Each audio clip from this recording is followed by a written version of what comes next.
अस्सलाम वालेकुम फ्रेंड्स, मैं हूँ नादिर हुसैन। पहली वीडियो में हम लोगों ने पढ़ा था HTML का इंट्रोडक्शन और उसकी थोड़ा उसको प्रैक्टिकली किया था। तो आज हम उसके कुछ टैग्स को देखने जा रहे हैं जो हम इस्तेमाल करते हैं नॉर्मली तौर पर जब भी हम कोई एक पेज वगैरह बनाने जा रहे होते हैं।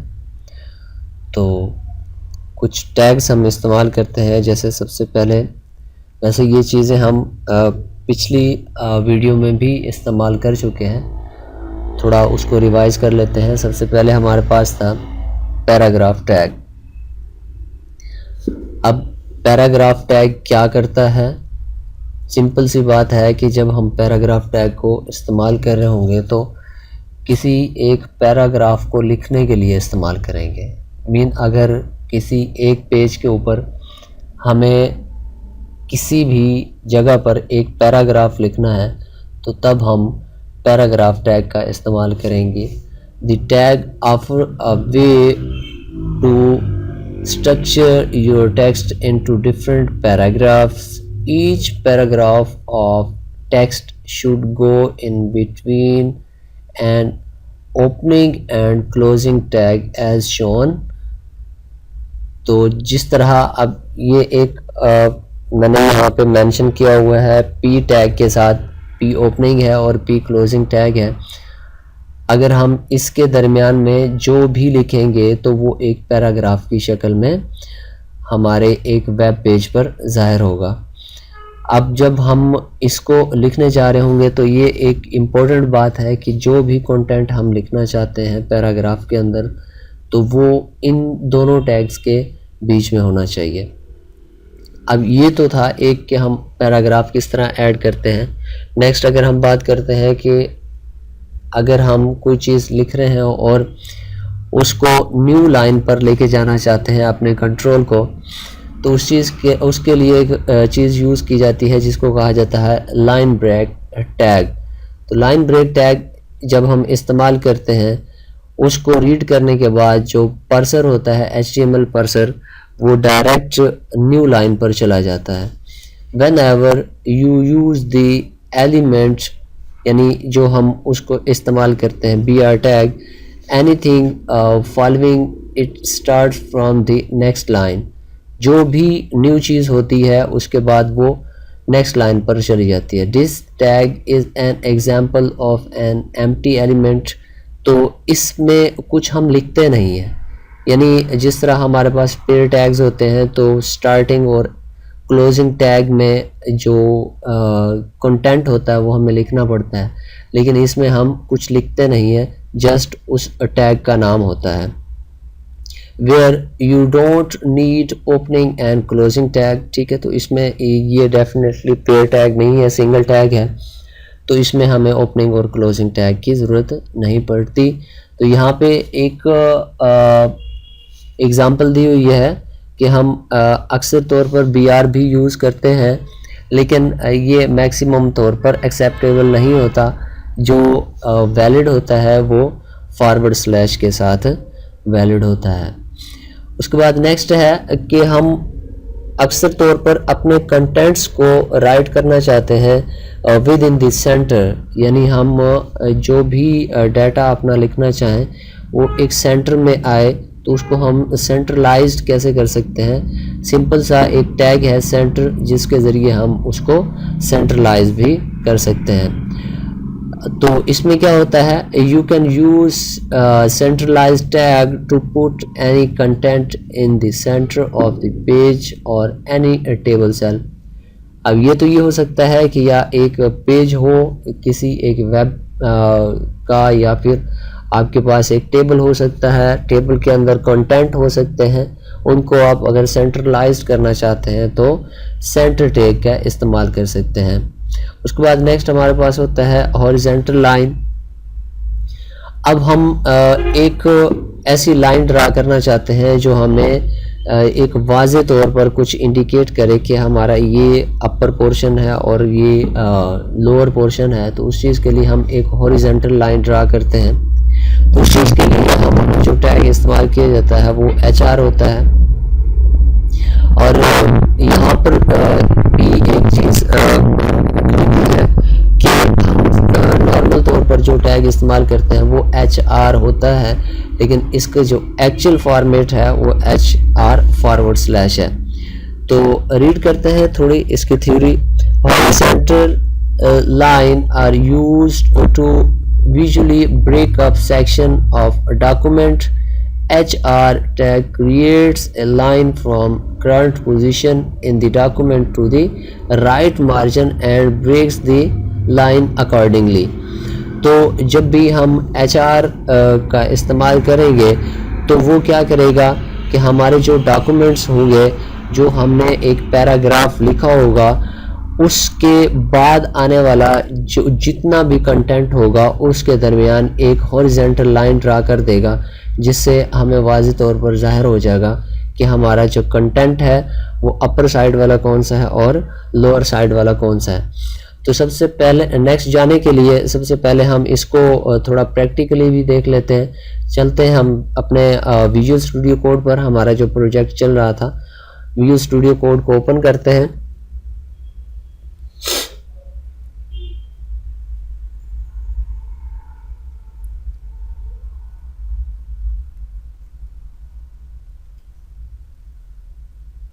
जी, ये हमारा विजुअल स्टूडियो कोड था। अब सबसे पहले जो हमारा था उस पे हमने ये कहा कि अच्छा, कल जो हम बात कर रहे थे वो हमारे पास कुछ हेडिंग्स के हवाले से हम बात कर रहे थे। अब हम चलते हैं अपने उस कोडिंग पर जिसकी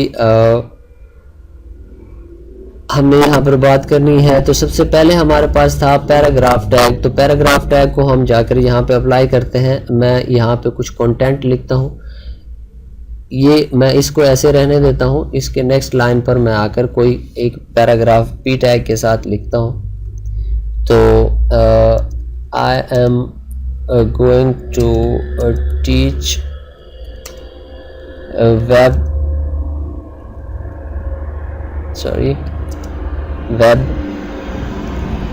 विद अ न्यू वे। तो ये हमारे पास क्या है, एक छोटा सा पैराग्राफ है। इसको आप बढ़ा भी सकते हैं। You can learn it in very easy and simple way. ठीक हो गया। तो ये हमने एक पैराग्राफ इंक्लूड कर दिया है जो हम अपने एक जो ब्राउज़र है उस पे उसको शो भी करेंगे। तो चलते हैं हम, हमारे पास जो चल रहा है प्रोजेक्ट, जो हम एक वेब पेज पर सीरीज़ पर काम कर रहे हैं, वो HTML1 के नाम से है। तो मैं इसको पहले सेव करता हूँ Ctrl+S से, और उसके बाद चलते हैं डेस्कटॉप पे हमारा HTML1 के नाम से है, इसको ओपन करते हैं। तो चलें यहाँ पर देखते हैं। देखिए, हमने वहाँ पर पेज एक पैराग्राफ ऐड किया तो वो यहाँ पर आके शो हो गया। सॉरी, यहाँ पे थोड़ा प्रॉपर दिख नहीं रहा। तो अब यहाँ पर ये बिल्कुल प्रॉपर दिख रहा है। तो ये हमने एक पैराग्राफ ऐड कर दिया। उसके बाद नेक्स्ट जो बात है वो हमारे पास है ब्रेक लाइन। तो ब्रेक लाइन हमने कहा कि हम तब यूज़ करते हैं कि जब हमने उस एक लाइन को ब्रेक करना होता है, उसे न्यू लाइन पर कंटेंट को लेके जाना होता है। तो उसको भी थोड़ा देख लेते हैं। मैं इसी पैराग्राफ के अंदर यहाँ पे एक BR का टैग यूज़ कर देता हूँ। अब देखते हैं अब इसमें क्या डिफरेंस आता है। मैं इसको Ctrl+S के साथ सेव करता हूँ और अपने ब्राउज़र पे चलते हैं। मैं ब्राउज़र को रिफ़्रेश करता हूँ। तो देखें, जहाँ हमने BR का टैग इस्तेमाल किया वहाँ से हमारा जो कंटेंट रिमेनिंग था वो न्यू लाइन पर चला गया। उसके बाद नेक्स्ट जो हमारा था वो था हमारा कि हम अपना कंटेंट जो है उसको हम सेंट्रलाइज कैसे कर सकते हैं। मीन अगर हम जो हमने कंटेंट लिखा है उसको हम चाहते हैं कि ये वाला जो कंटेंट है वो यहाँ पे नहीं बल्कि उसे सेंटर में होना चाहिए, तो उसको हम कैसे सेंट्रलाइज कर सकते हैं। सिंपल है जहाँ से हम पैराग्राफ को स्टार्ट कर रहे हैं उससे पहले हमने एक टैग इस्तेमाल करना है सेंटर का और क्लिक कर देना है, और इसको हम उठा के प्रॉपर अपनी पोजीशन पर रखते हैं। क्योंकि हमारे पास ये दो टैग हैं तो इसको हम अपनी पोजीशन पर रखेंगे। और सॉरी, ये थोड़ा कैपिटल हो गया।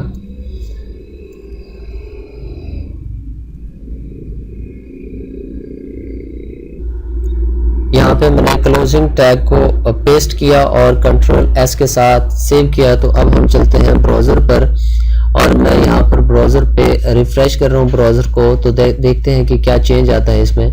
तो देखिए हमारा जितना भी कंटेंट था वो सेंटर में पहुँच गया।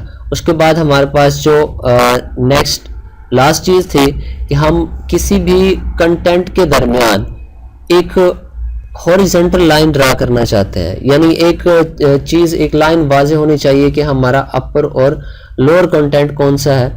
जैसे हमारे पास ये दो लाइंस हैं लेकिन इनके दरमियान कुछ भी नज़र नहीं आ रहा, यानी एक लाइन से फिर न्यू लाइन पर प्रॉपर टेक्स्ट नज़र आ रहा है। लेकिन अगर हम चाहते हैं कि इन दोनों लाइनों के दरमियान, इन कंटेंट्स के दरमियान कोई एक लाइन भी होनी चाहिए, तो उसको हम शो करने के लिए जो टैग इस्तेमाल करते हैं वो हमारे पास होता है HR। तो चलें इसको हम यूज़ करके देखते हैं कि HR किस तरह काम करता है। अब मैं यहाँ पर जहाँ पर BR को यूज़ किया था वहाँ पे मैं BR को हटाकर HR यूज़ कर रहा हूँ। तो तब देखते हैं कौन सी चेंजिंग आती है। मैंने HR का टैग इस्तेमाल किया, कंट्रोल S के साथ सेव किया और अपने ब्राउज़र पे चलते हैं। ब्राउज़र को जो ही मैंने रिफ़्रेश किया तो देखें हमारी ऊपर वाली लाइन और नीचे वाली लाइन के दरमियान एक हॉरिजॉन्टल लाइन आई है जो दोनों को एक दूसरे से अलग कर रही है। तो ये था हमारे पास बेसिकली कुछ चीज़ें थी जो हमारे पास पैराग्राफ का था, लाइन ब्रेक का टैग था, हॉरिजॉन्टल लाइन का टैग था। उसके बाद नेक्स्ट जो है कुछ एलिमेंट्स इस्तेमाल होते हैं हमारे HTML में, जिनका बेसिक मकसद ये होता है कि हम वो चीज़ें किस तरह शो करेंगे। हम अगर कोई चीज़ एक लिखते हैं तो हमें ये चीज़ माइंड में रखनी चाहिए कि वो हमारे किसी वेब पेज पर किस तरह जाकर शो होंगी।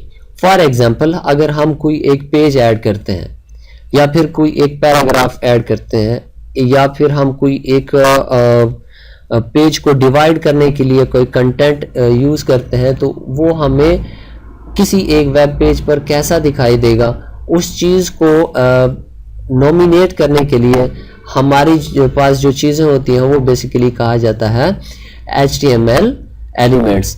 तो HTML एलिमेंट्स क्या होते हैं? An HTML element is defined by a starting tag if the element contains other content it ends with a closing tag.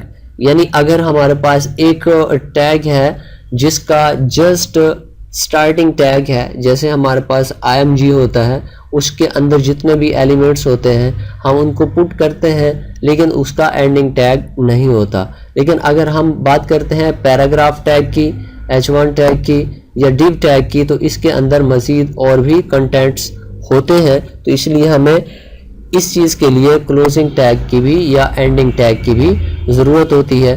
तो इसलिए हम ये पेयर टैग का इस्तेमाल करते हैं। Where the elements name is preceded by a forward slash H सोनिन।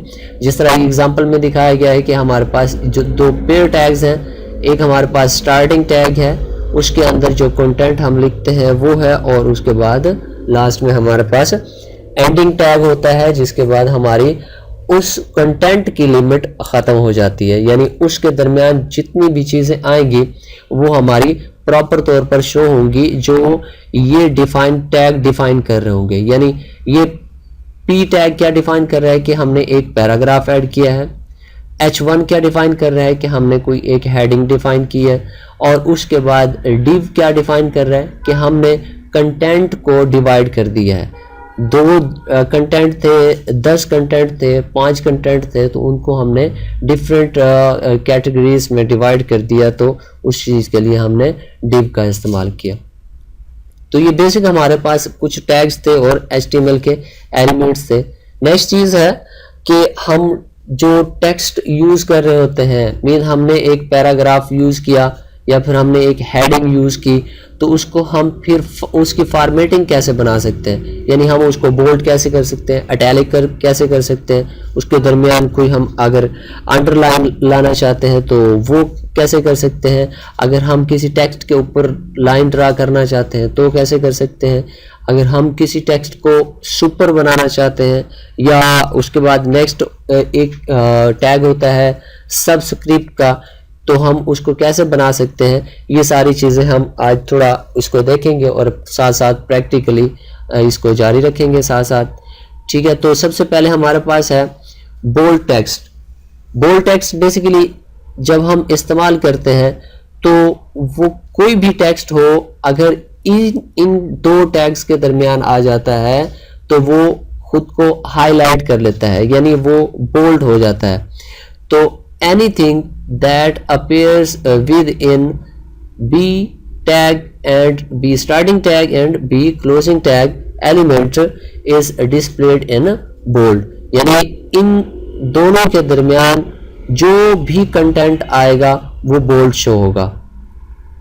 हम साथ साथ इसको करते जाते हैं। मैं चलता हूँ विजुअल स्टूडियो कोड पर। अब मैं यहाँ पर क्या करने जा रहा हूँ, मैं ये करने जा रहा हूँ कि जो यहाँ पर टीच है, मैं चाहता हूँ कि यहाँ पर मुझे बोल्ड दिखाई देना चाहिए, तो मैं यहाँ पर बी लिखता हूँ, बी का टैग यूज करता हूँ। उसके बाद क्लोजिंग टैग को मैं यहाँ से कॉपी करता हूँ और इसको मैं यहाँ पर पेस्ट कर देता हूँ। तो अब देखते हैं क्या चेंज आता है। मैंने कंट्रोल एस के साथ सेव किया और चलते हैं ब्राउज़र पे, मैंने रिफ्रेश किया तो अब देखें जो हमारा टीच था वो अब बोल्ड दिखाई देने लग गया। इसी तरह जब हम नेक्स्ट बात करते हैं कि हमारे पास एक इटैलिक टेक्स्ट होना चाहिए, यानी उसमें थोड़ा स्टाइल होना चाहिए, इटैलिक साइज्ड स्टाइल होना चाहिए, तो उस चीज़ के लिए हम एक टैग इस्तेमाल करते हैं जिसको नॉमिनेट किया जाता है आई टैग के साथ। तो इसको भी देख लेते हैं कि वो किस तरह शो होता है। सिंपल उसी पैराग्राफ के अंदर अब मैं चाहता हूं कि जो लर्न है वो इटैलिक शो होना चाहिए, तो सिंपल मैं इसके साथ क्या करता हूं, आई का टैग यूज करता हूं और इसको क्लोजिंग टैग को मैं कॉपी कट करता हूं और इसको मैं राइट कर देता हूं लर्न के बाद। तो कंट्रोल एस के साथ सेव किया। चले अपने ब्राउज़र पे चलते हैं और इसको मैंने रिफ्रेश किया तो अब देखें जो लर्न है वो एक चेंजेबल स्टाइल में, यानी उसका स्टाइल जो है वो चेंज हो गया है, जिसको हम इटैलाइज्ड स्टाइल कहते हैं, तो उसमें वो चेंज हो चुका है। उसके बाद नेक्स्ट जो होता है, नेक्स्ट हमारे पास हम अब समटाइम ये भी होता है कि हम किसी वर्ड को अंडरलाइन करना चाहते हैं और हम ये भी चाहते हैं कि वो जो टेक्स्ट है हमारे वेब पेज पर अंडरलाइन की तरह अंडरलाइन हो उसके उस टेक्स्ट के दरमियान, तो उसको हम किस तरह शो कर सकते हैं।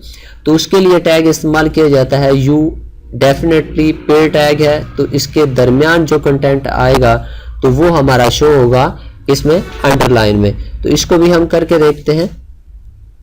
मैं अब ये चाहता हूँ कि जो सिंपल है वो हमारा शो होना चाहिए अंडरलाइन में, तो यहाँ पे मैं यू टैग को इस्तेमाल करता हूँ। यहाँ पे मैंने यू को क्लोजिंग टैग को कॉपी किया और इसको मैंने पेस्ट कर दिया सिंपल के बाद कंट्रोल एस के साथ सेव किया और ब्राउज़र पे गए, मैंने रिफ्रेश किया। अब देखें जो हमारा सिंपल है उसके नीचे लाइन आ रही है, तो इसका मतलब कि हमारा जो सिंपल है वो अंडरलाइन हो चुका है। तो उसके बाद नेक्स्ट हमारा जो है उसको कहते हैं स्ट्राइक। मीन जब भी हम स्ट्राइक टैग का इस्तेमाल करेंगे तो वो जिस टेक्स्ट के ऊपर हम स्ट्राइक करने जा रहे हैं वो उसके ऊपर एक क्या लाइन ड्रा कर देगा। चलें इसको भी हम करके देखते हैं। अब मैं ये चाहता हूं कि जो इजी है वो स्ट्राइक आना चाहिए, यानी उसके ऊपर एक लाइन आनी चाहिए। तो वो कैसे होगा, सिंपल इसके साथ आपने क्या करना है, एक स्ट्राइक टैग का इस्तेमाल करना है। जो क्लोजिंग टैग है उसको मैंने कट किया, कट करके इजी के बाद उसके बाद कंट्रोल एस के साथ सेव किया और फिर ब्राउज़र पे गया और इसको रिफ्रेश किया तो आप देख सकते हैं कि इजी के ऊपर एक लाइन आ चुकी है जो ये नॉमिनेट कर रही है कि इजी स्ट्राइक्ड हो चुका है। उसके बाद नेक्स्ट हम बात करते हैं हमारा जो टेक्स्ट होता है वो सुपर कैसे दिखाई देता है, यानी वो नॉर्मल टेक्स्ट से ऊपर कैसे दिखाई देता है। तो बेसिकली सुपर टेक्स्ट होता है क्या है, the content of a super. अब ये हमारे पास सुपर स्टार्टिंग सुपर क्लोजिंग है, element is written in superscript, the font size used in the same size as the characters surrounding it, but it display half a characters height above the other characters। तो ये क्या होता है, इसका जो half होता है वो नॉर्मल टेक्स्ट से हाई दिखता है, यानी उससे थोड़ा ऊपर दिखाई देता है। चले इसको भी हम यूज करके देखते हैं। अब मैं ये चाहता हूं कि जो गोइंग है वो मुझे सुपरस्क्रिप्ट में दिखाई देना चाहिए, तो मैं यहाँ पर सुपर टैग का इस्तेमाल करता हूँ। क्लोजिंग टैग को मैंने कट किया यहाँ से और इसको मैंने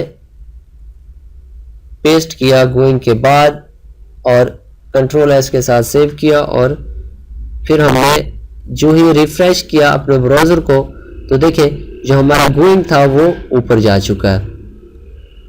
तो अब नेक्स्ट एक चीज़ जो हमारे पास रह गई है वो है हमारा कि सुपरस्क्रिप्ट टेक्स्ट हम कैसे राइट कर सकते हैं अपनी किसी भी एक वेब पेज पर। यानी इनमें डिफरेंस जस्ट इतना है सुपर और सबस्क्रिप्ट में कि जब हम सुपर का यूज़ कर रहे होते हैं तो हमारा टेक्स्ट ऊपर नज़र आता है नॉर्मल टेक्स्ट से, लेकिन जब हम सबस्क्रिप्ट का इस्तेमाल कर रहे होते हैं यानी सब टैग का इस्तेमाल कर रहे होते हैं तो तब हमारा जो टेक्स्ट होता है वो नॉर्मल टेक्स्ट से नीचे दिखाई देता है। उसके बाद नेक्स्ट जो होता है वो हम इस्तेमाल करते हैं कंटेंट को ग्रुप कैसे किया जाता है। यानी हमारे पास बहुत सारे कंटेंट हैं, हम चाहते हैं कि उसको एक जगह पर ग्रुप किया जाए, तो उसको हम कैसे ग्रुप कर सकते हैं। सिंपल है, दो टैग इस्तेमाल किए जाते हैं, एक होता है div और दूसरा होता है हमारा span। यानी div और span को हम इस्तेमाल करके डिफरेंट किस्म के कंटेंट्स को हम ग्रुप कर सकते हैं। तो इसमें क्या होगा, the grouping content the div and span elements allow you to group together several elements to create the section or subsection of the pages। तो यहाँ पे ये एक छोटा सा कोड दिया गया है जिसको आप यूटिलाइज करके बिल्कुल इजीली समझ सकते हैं कि किसी भी कंटेंट को जब हम ग्रुप करने जा रहे होते हैं तो उसको कैसे इजी तरीके से हम ग्रुपिंग उसकी कर सकते हैं। तो ये था हमारा आज का लेक्चर। इंशाल्लाह आपको नेक्स्ट भी लेक्चर्स की ये सीरीज़ प्रोवाइड करता रहूँगा। उम्मीद करता हूँ कि आपको ये लेक्चर जो है पसंद आया होगा। अगर कोई इसके बारे में मज़ीद पूछना हो या कोई चीज़ आपको समझ ना आई हो तो आप मुझसे कमेंट में पूछ सकते हैं। Thank you so much. अल्लाह हाफिज़।